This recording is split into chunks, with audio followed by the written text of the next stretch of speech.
Back to news. ఇక తెలంగాణలో చలి చంపేస్తోంది. రోజు రోజుకు ఉష్ణోగ్రతలు క్రమంగా పడిపోతున్నాయి. ముఖ్యంగా రాత్రుళ్ళు చలి మరీ తీవ్రంగా ఇబ్బంది పెడుతోంది. రాష్ట్రాల్లో కొన్ని జిల్లాల్లో అయితే ఉష్ణోగ్రతలు 10 డిగ్రీల లోపుకు చేరాయి.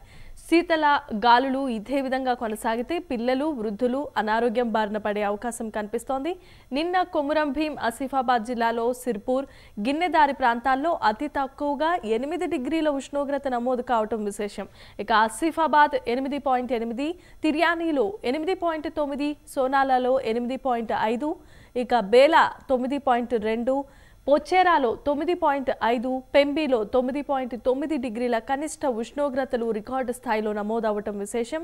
హైదరాబాద్లోనూ ఉష్ణోగ్రతలు భారీగా పడిపోయాయి. ఉత్తర తెలంగాణ జిల్లాలో శీతల గాలుల ప్రభావం పెరిగిపోయింది. రాబోయే 2-3 రోజుల్లో కూడా ఇదే విధంగా చలి తీవ్రతగా కొనసాగే అవకాశం ఉన్నట్లుగా వాతావరణ శాఖ అధికారులు ఉత్తర్వులు జారీ చేశారు. ఉత్తర ఈశాన్య దిశ నుంచి వీస్తున్న గాలుల కారణంగా చలి ప్రభావం అధికంగా ఉందని తెలిపారు. చలికి తోడు పొగమంచు కూడా కమ్మేయడంతో వాహనదారులు తీవ్రమైన ఇబ్బందులకు గురవుతున్నారు.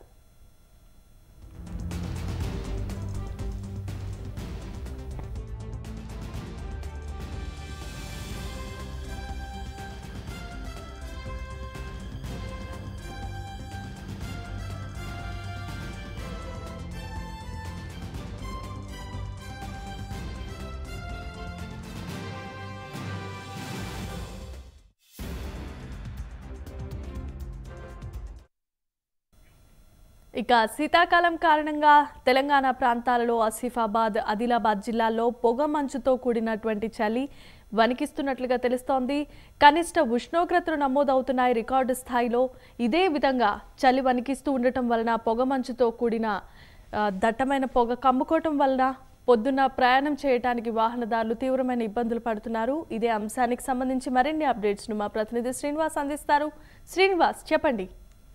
జమీమా ఉమ్మడి ఆదిలాబాద్ జిల్లా మరో కాశ్మీర్ అయితే కనిపిస్తుంది. గత 4 రోజుల నుంచి పూర్తి స్థాయిలో కనిష్ట ఉష్ణోగ్రతలు సింగిల్ డిజిట్ కు పడిపోగా ఈ రోజు ఏదైతే ఉదయం కనిష్ట ఉష్ణోగ్రతలు కొంతమేర మెరుగుపడినప్పటికీ కూడా ఇప్పటికీ సింగిల్ డిజిట్ లోనే కొనసాగుతున్న పరిస్థితులు అయితే ఉన్నాయి. కొమరం భీం జిల్లా సిర్పూర్ లో 8.3 డిగ్రీల కనిష్ట ఉష్ణోగ్రతలు నమోదు కాగా ఆదిలాబాద్ జిల్లా బజార్ హత్నూలో 8.6, నిర్మల్ జిల్లా పెండిలో 9.4, మంచిర్యాల జిల్లా నెన్నెల్లో 11.8 కనిష్ట ఉష్ణోగ్రతలు అయితే నమోదయ్యాయి. అయితే ఉదయం పూట కూడా పూర్తి స్థాయిలో ఇటు పొగమంచు దట్టంగా కమ్ముకోవడంతో ఏదైతే రోడ్డు పైన వెళ్తున్నట్టు వాహనదారులు అయితే ఇబ్బందులు అయితే తప్పట్లేదు. ఇటు పొగమంచు కారణంగా ఉదయం 7 గంటలకు పనులకు వెళ్లే వాళ్ళు అయితే ఇటు స్కూల్ పిల్లలు కావచ్చు, లేదనుకుంటే పేపర్ బాయ్స్, మున్సిపల్ కార్మికులు అయితే ఉదయం పూట పనికి వెళ్లాలంటే కూడా జంకుతున్న పరిస్థితులు అయితే ఉన్నాయి. ఉదయం 10 అయినప్పటికీ కూడా బయటికి రావాలంటే ఇటు ఉమ్మడి ఆదిలాబాద్ జిల్లా ప్రజలైతే చలికి గజగజ వణుకుతున్నారు. ఉదయం 10 అయిన తర్వాత బయటికి రావడం, సాయంత్రం 4 గంటలకే ఇంటికే పరిమితం అవుతున్న పరిస్థితులు అయితే ఉమ్మడి జిల్లా వ్యాప్తంగా ఉన్నాయి. ఇటు ఓవైపు ఇటు చలికి తోడు ఉదయం నుంచి కూడా పూర్తిగా ఈదురుగాలు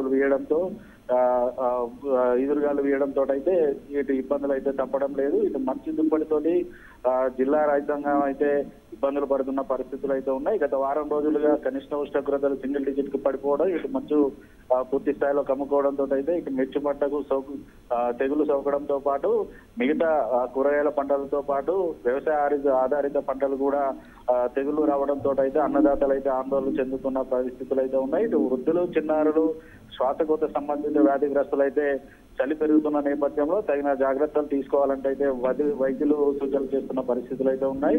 ఇటు స్వెటర్స్, మఫ్లర్స్, ఉన్నత దిక్కులు ధరించి చలి బారి నుండి కాపాడుకోవాలనేసి ఇటు వైద్యులు అయితే సూచనలు చేస్తున్నారు. ఓవైపు చలి, మరోవైపు కూడా ఇటు తెలంగాణ రాష్ట్ర వ్యాప్తంగా ఇటు కరోనా కూడా విజృంభిస్తున్న నేపథ్యంలోనైతే ఇప్పటికే జిల్లా వైద్య ఆరోగ్య శాఖ అధికారులు అయితే అన్ని రకాల ఏర్పాట్లను అయితే చేశారు. ఇటు జిల్లా ఆసుపత్రులతో పాటు ప్రాథమిక ఆరోగ్య కేంద్రాల్లో కూడా కరోనాకు సంబంధించినటువంటి ప్రత్యేక వార్డులతో పాటు టెస్టులకు సంబంధించిన అన్ని రకాల కిట్లను అయితే ఏర్పాటు చేశారు. ఖచ్చితంగా ఏదైతే కరోనా ఈ చలికాలంలో కరోనా విజృంభిస్తున్న నేపథ్యంలో ప్రతి ఫ్లోర్ కూడా తగిన జాగ్రత్తలు వహించాలి. గుంపులుగా ఉన్న చోటులోకి మాస్కులు ధరించి వెళ్ళాలి.